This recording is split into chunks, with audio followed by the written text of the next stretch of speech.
Bismillahirrahmanirrahim. Assalamualaikum warahmatullahi wabarakatuh. Innal hamdalillah nahmaduhu wa nasta'inuhu wa nastaghfiruh wa na'udzu billahi min shururi anfusina wa sayyiati a'malina. May yahdihillahu fala mudilla lahu wa may yudlil fala hadiya lahu. Wa asyhadu an la ilaha illallah wahdahu la syarika lahu wa asyhadu anna Muhammadan abduhu wa rasuluhu la nabiyya ba'dah. Alhamdulillah, kita bersyukur ya ikhwan karena masih diberikan nikmat oleh Allah Subhanahu wa taala. Sampai detik ini bisa melanjutkan kajian kita.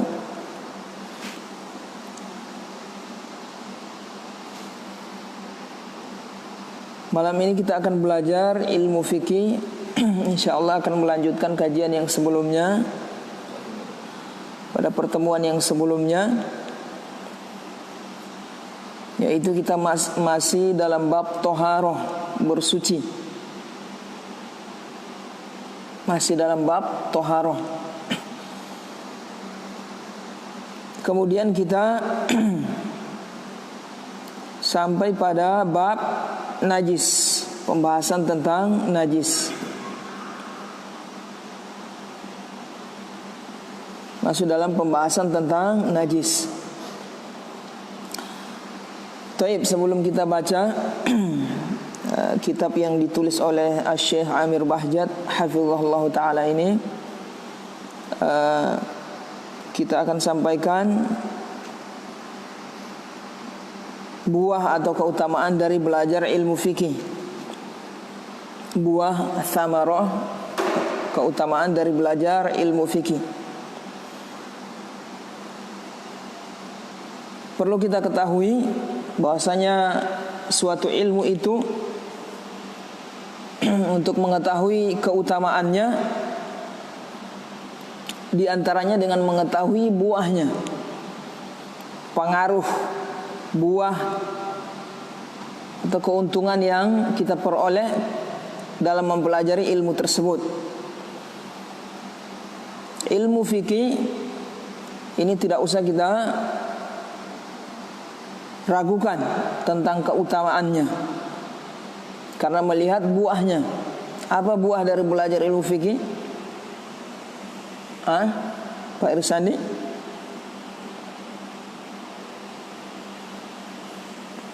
Yang kita rasakan belajar ilmu fikih selama ini apa buahnya? Kita bisa apa? Beribadah kepada Allah dengan benar, ya kan? Itu buah yang paling kita rasakan. Beribadah kepada Allah dengan benar. Bagaimana kita bisa beribadah kepada Allah? Di antaranya sholat misalnya, bersuci. Kalau kita tidak belajar ilmu fikih, tidak tahu fikihnya, tata caranya, tata cara bersuci, kemudian tata cara sholat, itu masuk dalam ilmu fikih. Bagaimana kita bisa beribadah kepada Allah dengan benar kalau tidak pernah mempelajari ilmu fikih? Ini sudah buah yang paling utama dari belajar ilmu fikih. Orang yang tidak pernah belajar ilmu fikih jelas dia tidak bisa beribadah kepada Allah Subhanahu wa taala. Oleh sebab itulah Rasulullah sallallahu alaihi wasallam mengatakan, "Man yuridillahu bihi khairan yufaqihu fid din." Siapa saja yang Allah inginkan kebaikan pada dirinya, Allah akan membuat dia faham terhadap agamanya. Faqih, faham terhadap agamanya. Dan termasuk ilmu agama apa? Ilmu fikih. Dan ilmu fikih ini termasuk ilmu maqasid, termasuk ilmu tujuan. Kita tahu bersama bahwasanya ilmu itu ada dua, ada ilmu wasail, ilmu yang sifatnya sarana, ada ilmu maqasid, ilmu tujuan. Nah, ilmu fikih ini termasuk ilmu maqasid. Dan yang paling utama dari ilmu maqasid ini ada dua, ilmu akidah dan ilmu fikih. Ilmu akidah, ilmu fikih. Antum belajar tafsir, belajar penjelasan hadis, belajar keutamaan ini, keutamaan itu semua apa? Tujuannya ke ilmu fikih atau ilmu akidah tujuan. Tidak lari dari itu. Tujuannya adalah bagaimana kita beribadah kepada Allah Subhanahu wa taala. Dan tujuan dari bagaimana kita bisa beribadah kepada Allah dengan benar, yaitu dengan belajar fikih. Nah, dari sinilah jelas bagi kita keutamaan dari belajar fikih. Wa illa banyak keutamaan yang lain. Namun ini yang bisa, yang lebih nampak. Iya, bagaimana kita bisa beribadah tanpa belajar fikih. Taib masuk bab toharoh. Kata beliau, at-toharatu minan najis, bersuci dari najis. Muta'allaqatuha, pembagian atau perkara yang berkaitan atau yang terkait yang akan dibahas dalam bab najis ini ada 3. Yang pertama an-najasat, membahas tentang jenis-jenis najis. Kemudian yang kedua al-muzalu bihi, bagaimana cara membersihkan najis. Pembahasan yang ketiga, la yusharatu fi ghuslin najasati niyah. Kata beliau, tidak disyaratkan dalam membersihkan najis atau mensucikan najis niat. Jadi niat tidak disyaratkan. Nanti kita akan masuk dalam bab itu, dalam pembahasan itu. Yang pertama an-najasat. Pembahasan pertama najasat. Kita tidak akan bisa untuk meninggalkan najis yang itu diperintahkan kita oleh Allah Subhanahu wa taala, warrujza fahjur.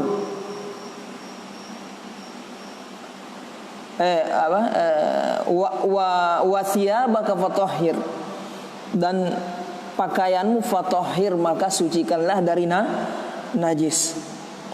Jadi kita diperintah oleh Allah Subhanahu wa taala untuk membersihkan diri, menyucikan diri kita dari najis. Hukumnya wajib. Hukumnya wajib, bukan sunnah. Bagaimana kita bisa akan merealisasikan ibadah yang mulia ini, membersihkan diri dari najis, kalau najis, jenis-jenis najis kita tidak tahu apa itu najis, ya kan?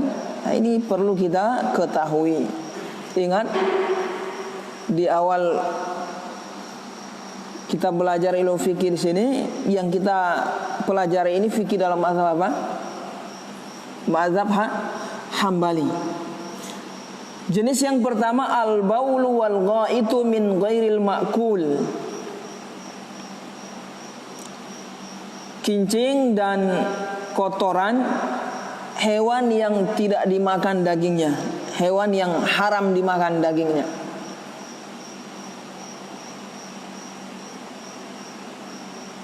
Kencing dan kotoran dari hewan yang haram dimakan dagingnya. Umum. Jadi apa saja hewan yang haram dimakan dagingnya, kincingnya, kemudian kotorannya, tainya najis. Manusia haram dimakan atau tidak? Tainya najisnya, tai sama kincingnya najis. Hewan di sini kalau bahasa Arab itu hewan makhluk hidup, sesuatu yang memiliki roh. Kalau bahasa kita hewan binatang kan? Kalau bahasa Arab hewan itu sesuatu yang memiliki roh. Termasuk manusia, masuk hewan. Jadi kalau ulama mengatakan hewan itu masuk manusia. Kalau bahasa Arab, bahasa Indonesia lain istilahnya. Tidak bisa ke kampung hewan. Orang-orang kita bilang hewan, marah mereka. Taib, kincing dan kotoran dari hewan yang haram dimakan. Apa contohnya? Banyak. Banyak kan? Kotoran babi, anjing, kemudian apa lagi yang lain? Serigala, kemudian harimau, kucing, masuk kucing, najis kincingnya dan kotorannya. Kenapa? Karena kucing haram dimakan. Haram dimakan. Iya, haram dimakan. Taib. Tikus haram tidak? Tainya kincingnya haram karena tikus haram, haram dimakan. Iya.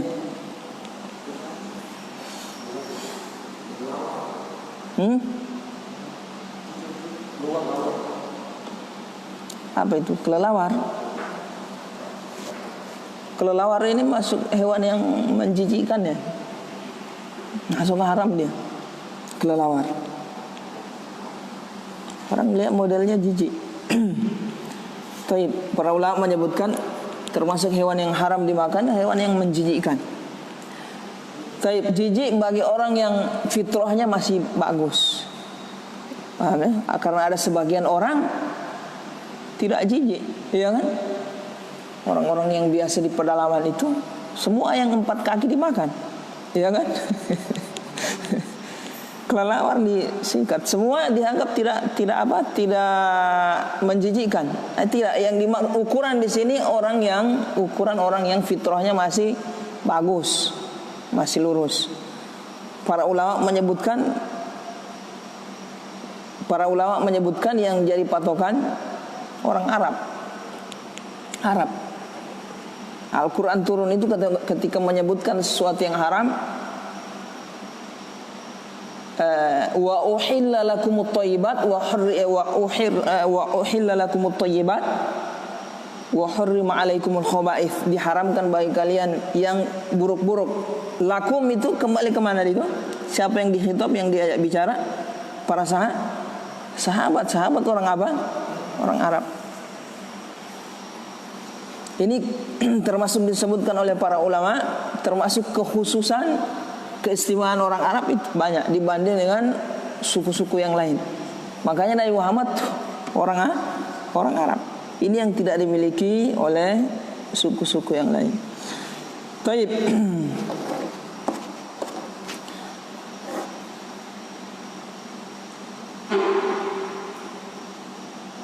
Apa tadi yang pertama? Saya lihat begini karena kabur, begini tiada kacamata. Kincing dan kotoran dari hewan yang makan. Berarti kalau hewan yang halal dimakan tidak najis, kotorannya, kincingnya tidak najis. Kambing, tainya tidak najis, kincingnya tidak najis. Paham? Ingat ya, istilah najis. Najis ini najis secara syar'i, najis bukan berarti bisa kita makan. Paham di sini? Nah, jadi kalau kita kena kotoran ayam, kita membersihkan, bukan dalam membersihkan ini bukan dalam bab membersihkan najis, tapi cuma dalam bab membersihkan yang kotor saja, ya kan? Ingus kita cuci bukan karena membersihkan najis, tapi karena membersihkan yang suatu yang kotor, bukan najis. Jadi najis di sini akan mempengaruhi apa? Pengaruhnya akan mempengaruhi sholat. Makanya kalau ada najis di tubuh kita, pakaian kita dan tempat sholat kita, tidak sah sholat kita. Paham ini? Berarti kebalikannya, kalau bukan najis, misalnya kotoran kambing, tai ada di pakaian kita, kita bawa sholat, sah sholat kita. Paham di sini? Itu pengaruhnya. Bukan dari sisi boleh dimakan atau tidak, bukan. Paham ya? Oh halal tai kambing makan, tidak. Bukan halal, suci. Tidak najis, lawan dari najis suci. Paham di sini? Kincingnya suci. Sapi juga tainya suci, kincingnya suci. Jadi kalau pakaian antum kena tai sapi, kincing sapi, antum sholat sah karena tidak najis. Sapi halal memang, ya. Bertentangan dengan mazhab Syafi'i ini. Kalau Syafi'i najis, kotoran sapi najis, kincing najis. Mazhab Hambali dari sisi ini longgar, ya. Kemudian yang berikutnya, najis yang berikutnya, ma fauqal hirrati min ghairil ma'kul, hewan yang ukurannya di atas dari kucing, selain min ghairil ma'kul, dari hewan yang tidak dimakan, dari hewan yang haram dimakan.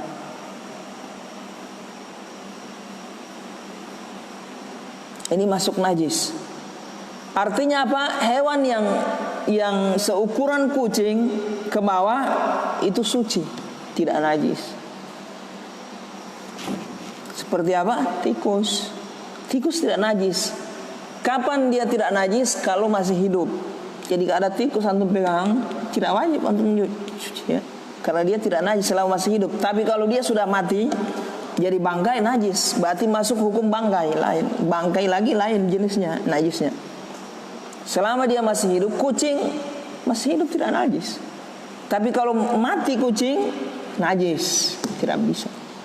Antum pegang-pegang, antum taruh di tempat sholat apa, sudah mati, tidak bisa najis. Paham ya? Jadi perkataan ulama, kucing tidak najis selama dia masih hidup. Adapun yang ukuran hewan tersebut lebih besar dari kucing, hewan tersebut lebih besar dari kucing, najis, dari yang haram dimakan. Seperti apa? Kalau babi sama anjing tidak usah ditanya, itu sepakat para. Seperti apa? Harimau, ya kan? Singa. Ini haram dimakan, jadi najis walaupun masih hidup. Paham ya? Nah, walaupun masih hidup. Kemudian muncul pertanyaan, kapan najis itu wajib untuk kita cuci? Kapan najis, ketika kita menyentuh najis, kapan kita wajib untuk membersihkannya? Membersihkannya dengan air, menyucinya dengan air. Ketika najis tersebut berpindah, kena pakaian pindah nempel, ya kan, wajib dicuci pakaian. Kena tangan nempel, wajib dicuci. Berarti kalau dia kering, najis kering antum pegang tidak pindah di tangan, ya tidak wajib antum cuci. Paham di sini? Nah, oleh sebab itulah anjing kan najis. Kalau antum pegang kering kan kulitnya, ya tidak wajib antum cuci tangan karena dia masih kering. Tapi kalau dia basah-basah misalnya tuh, keringat basah antum pegang lembab pindah, antum wajib cuci karena najis sudah lembab, dia sudah pindah. Selama dia masih kering antum tidak wajib cuci ketika antum sentuh atau kena di pakaian, selama dia tidak pindah. Paham di sini ya ikhwan? Nah.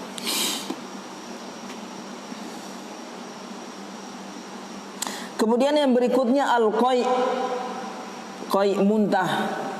Nah, ini muntah masuk najis. Muntah najis. Kayaknya kalau antum muntah, sisa-sisa yang ada di mulut harus buang. Jangan dulu telan ludah kalau habis muntah, harus kumur-kumur harus buang. Karena itu najis. Najis. Muntah najis. Kemudian yang berikutnya al-madhi. Najis yang berikutnya yang keempat, madhi. Apa madhi ya ikhwan? Cairan yang keluar ketika ada dorongan syahwat. Ketika ada syahwat. Lain dengan mani. Kalau mani keluarnya bukan cuma karena syahwat, tapi karena orgasme. Tahu orgasme itu? Orgasme. Paham kita insyaallah. Kalau mani keluarnya karena orgasme. Setelah itu lemas. Kalau madhi tidak. Madhi ada syahwat, mikir-mikir yang sifatnya seks, atau bercanda dengan istri. Nah, itu biasa keluar cairan. Dia tidak kincing dia bukan kincing.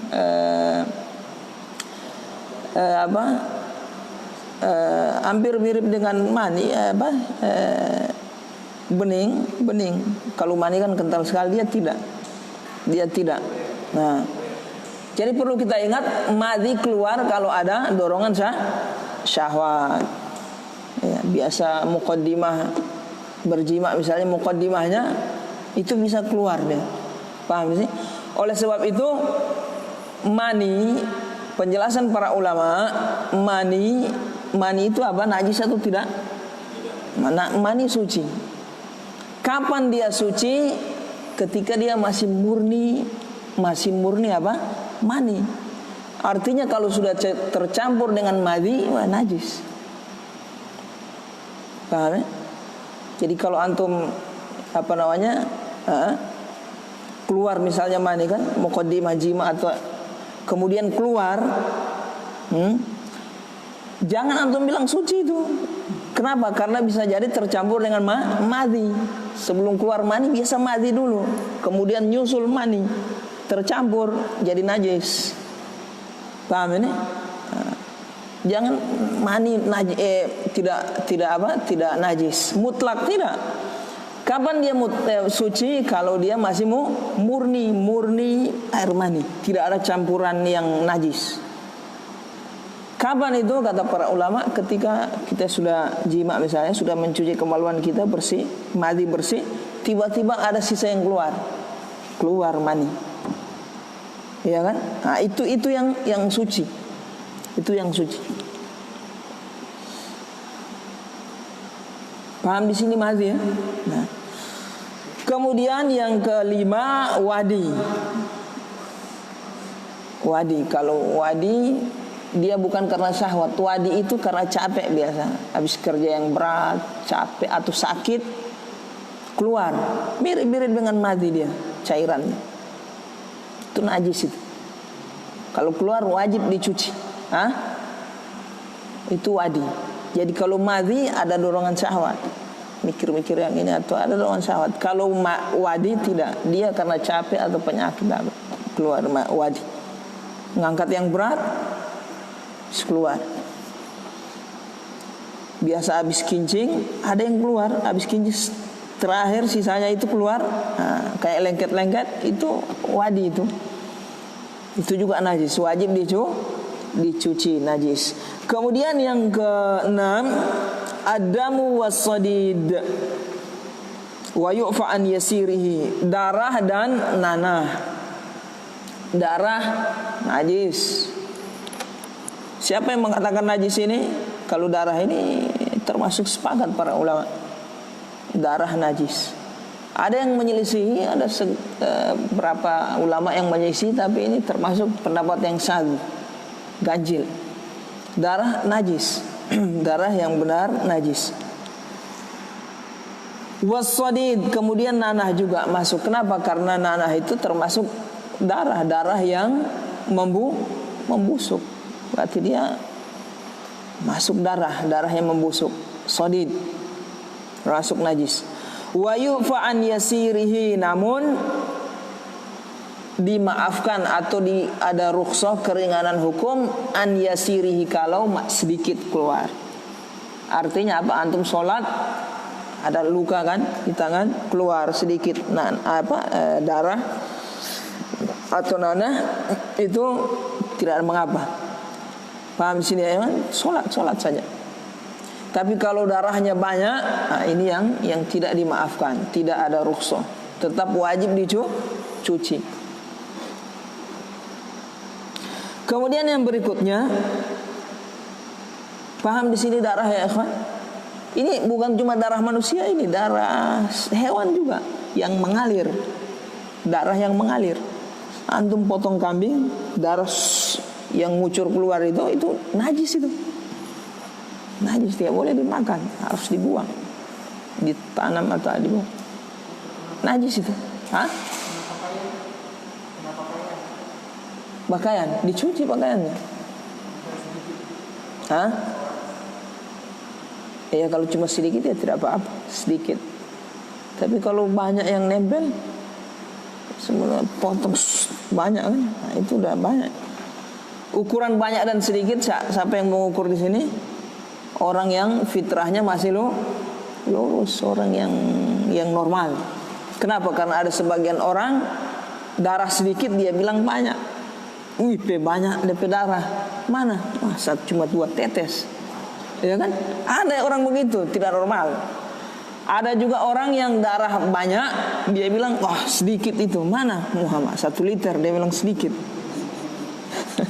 Karena dia biasa potong-potong kambing tukang jagal.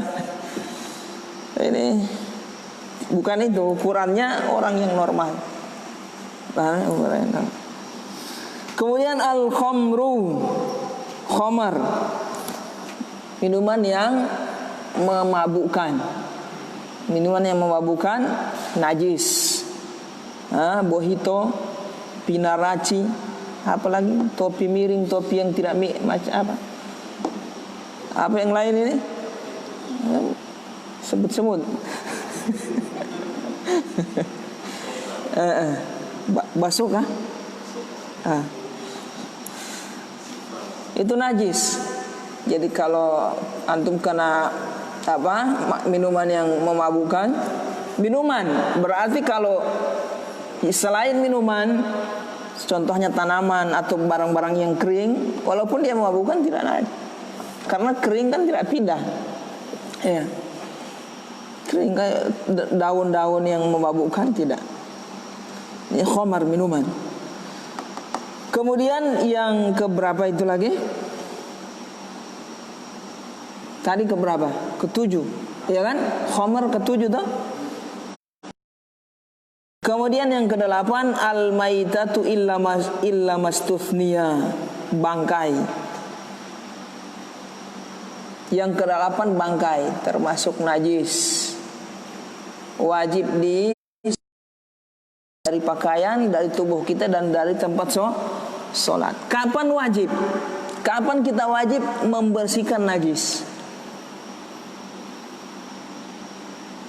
Idan, kapan kita wajib membersihkan najis Idan? Nempel kasih biar saja begitu sampai kapan? Antum dapat pegang tai misalnya tai apa? Anjing. Kapan antum wajib mencuci najis tersebut? Iya, ketika pindah. Maksudnya batasan waktunya kapan? Nah, ketika mau sholat. Ketika mau sholat. Ketika mau sholat. Artinya apa? Selama belum datang waktu sholat, boleh antum tunda. Tapi antum cuci secepatnya itu lebih bagus, dianjurkan. Tapi tidak wajib.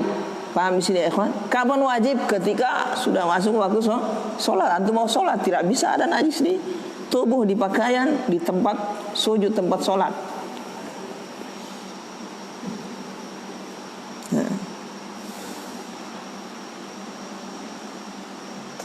Al-maitah, bangkai. Jadi bangkai apa yang dimaksud di sini? Semua jenis bangkai. Illa mastufniya, kecuali yang dikecualikan. Kecuali ada beberapa jenis yang dikecualikan. Bangkainya tidak najis. Apa yang pertama? Bangkai manusia. Ada orang mati catung di sumur. Sumurnya jadi najis atau tidak? Tidak, karena bangkai manusia suci. Bangkai manusia suci.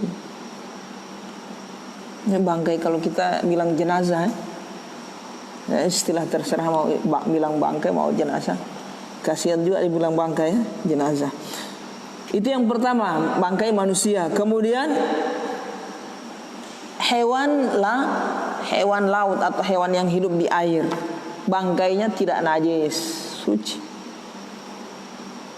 Semua hewan yang hidup di air dia suci. Ikan mau jenis apa saja, termasuk juga apa? Anjing laut misalnya. Anjing laut selama dia hidup di air dia tidak apa? Bangkainya tidak najis. Paham di sini ya, ikhwan?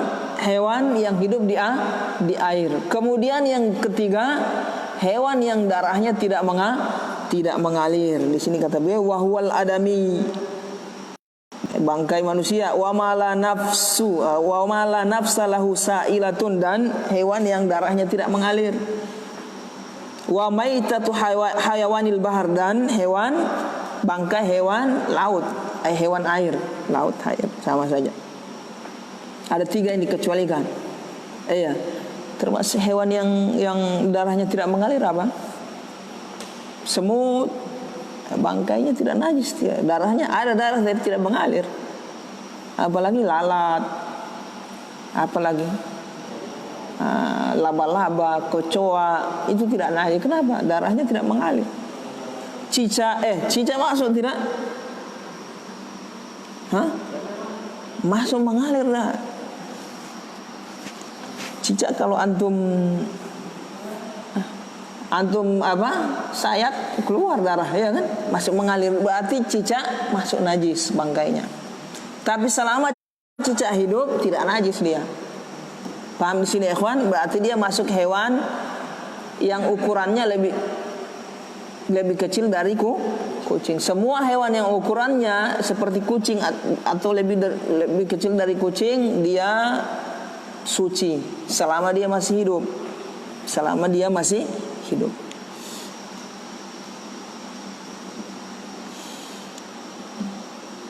Taib. Kemudian pembahasan yang berikutnya yang kedua, la yushtaratu fi ghuslin najasatin niyyah. Tidak disyaratkan niat ketika membersihkan najis.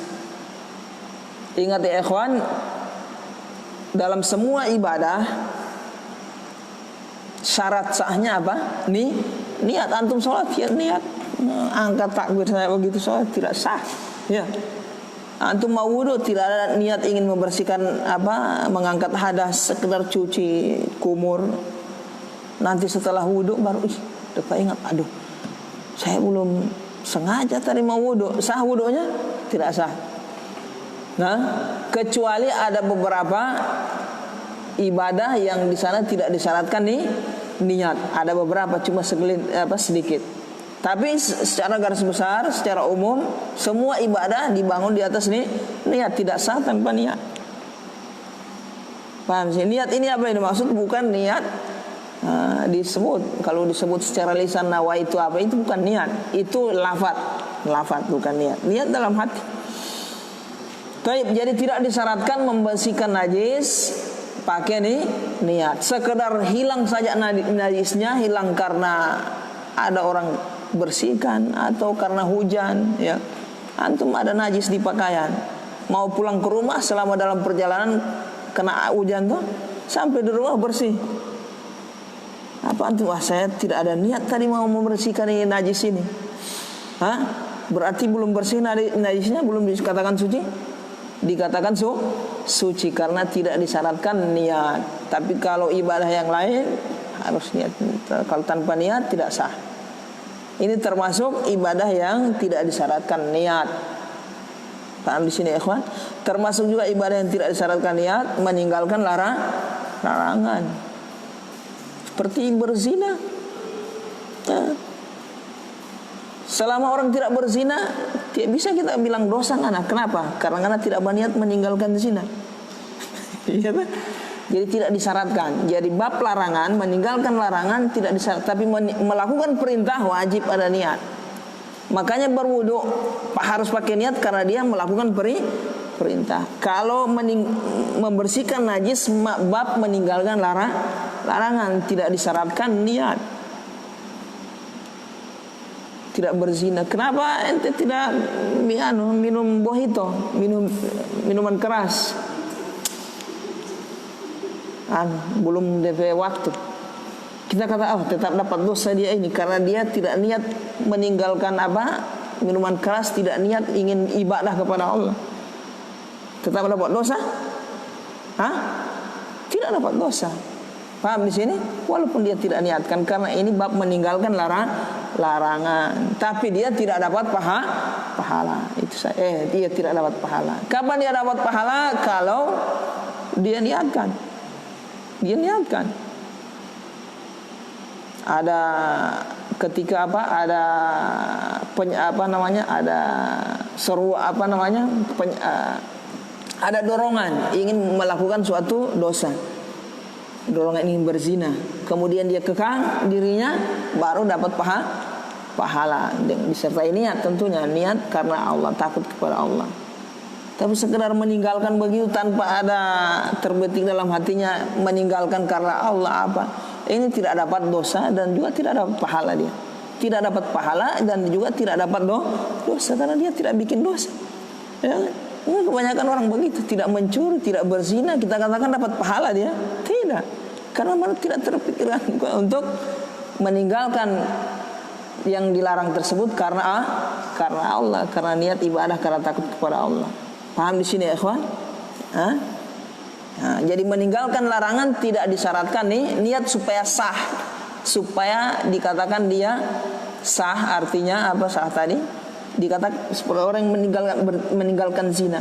Dikatakan sah dia meninggalkan zina walaupun tidak berniat. Paham di sini, ikhwan? Ini juga membersihkan najis walaupun tanpa niat. Tidur ada najis nempel di kaki, ya kan?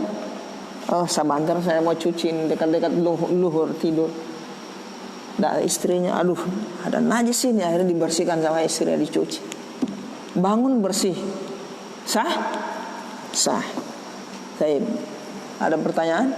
Masuk bang? Masih? Haikal, ada pertanyaan Haikal?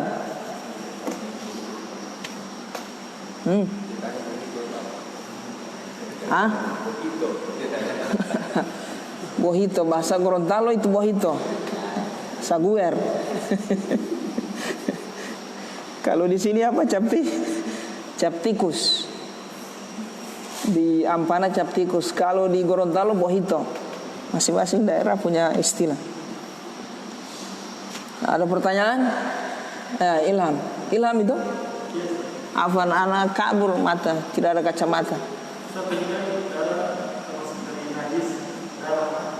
Hah? Iya, darah najis.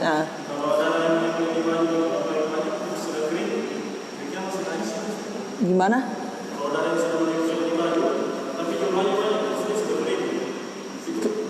Tetap najis. Iya.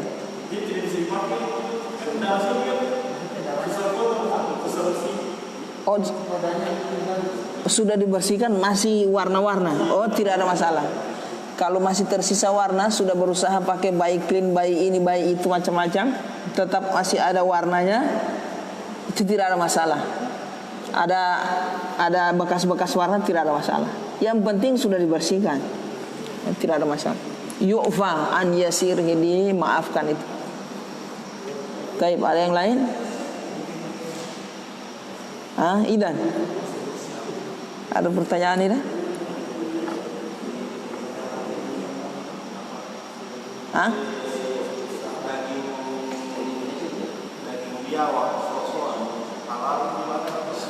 Biawak itu biawak kan memangsa dia. Iya, soa-soa, bahasa kita soa-soa, biawak. Biawak tidak sama dengan dhab yang disebutkan dalam hadis. Makanya kesalahan sebagian orang menerjemahkan sampai kalian masuk ke dalam lubang apa? Lubang biawak. Bukan biawak, itu dhab. Dhab tidak tahu apa bahasa Indonesianya dhab. Kalau di Arab dhab itu makan rumput, sama seperti kambing dia. Seperti biawak dia model, tapi dia makan rumput. Antum kasih daging ayam mana dia tidak makan. Makanya dia halal dimakan.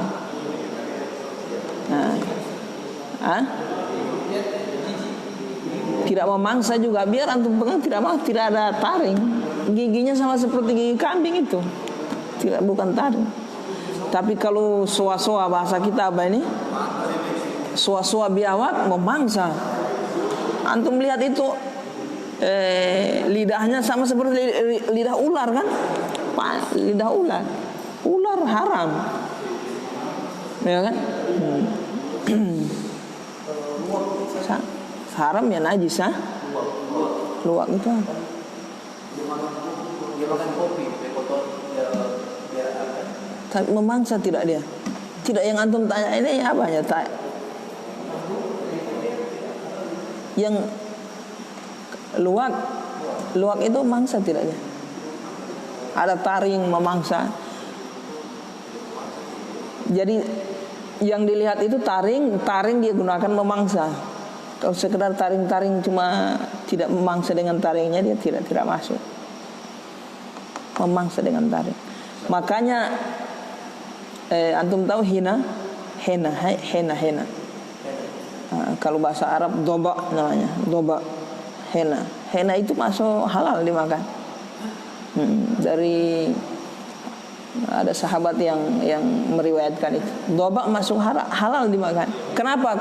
Dia punya taring tapi dia tidak memangsa, tidak membunuh, memangsa dengan taringnya, tidak. Dia cuma lihat yang dimangsa hewan lain, baru dia sudah mati, baru dia makan.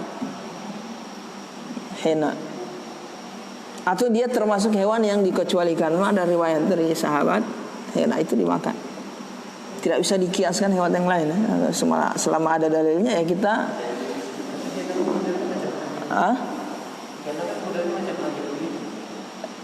Iya, kalau tidak berlaku kias kalau sudah ada dalil.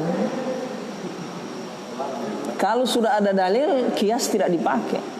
Jadi kalau ada hewan yang haram, ada hewan lain yang hampir sama jenisnya, tidak hampir sama, ya, tapi ada dalil yang menghalalkan ini, selesai, tidak bisa kita katakan haram lagi. Berarti dalil yang menghalalkan. Baik. Tidak ada yang lain? Ada yang lain? Arif? Nah, insya Allah. Dua-dua. Ada pertanyaan? Ada pertanyaan dari online. Iya. Apa itu? Apakah ada cara tertentu untuk mensucikan najis? Insya Allah pada pertemuan berikutnya. Saya belum baca ini. Kan tadi ada 3 tuh. Jenis najis, cara membersihkan. Itu yang belum kita baca tadi. Insya Allah pada pertemuan berikutnya. Ilyas Abdul Jalil. Insya Allah nanti pada pertemuan berikutnya kita bahas insya Allah. Karena panjang itu penjelasan ini ada membersihkan najis. Cara membersihkan najis. Ada yang najis dicuci dengan 7 kali pakai tanah. Ada yang dicuci 7 kali saja tanpa tanah. Ada yang dicuci 1 kali saja. Ada yang cukup dipercikkan. Kemudian ada lagi najis yang hanya di istijmar pakai apa? Istijmar pakai batu. Nah, itu insya Allah pada pertemuan berikutnya insya Allah. Hari apa? Ini hari apa ini? Senin. Hari Senin insya Allah malam Selasa kita dipertemukan lagi oleh Allah Subhanahu wa taala. Taib, demikian ya ikhwan, mudah-mudahan bermanfaat, menghapus dosa-dosa kita dan menambahkan pahala bagi kita. Mudah-mudahan menjadi ilmu yang bermanfaat di akhirat. Subhanaka wa bihamdika asyhadu an la ilaha illa anta astaghfiruka wa atubu ilaik.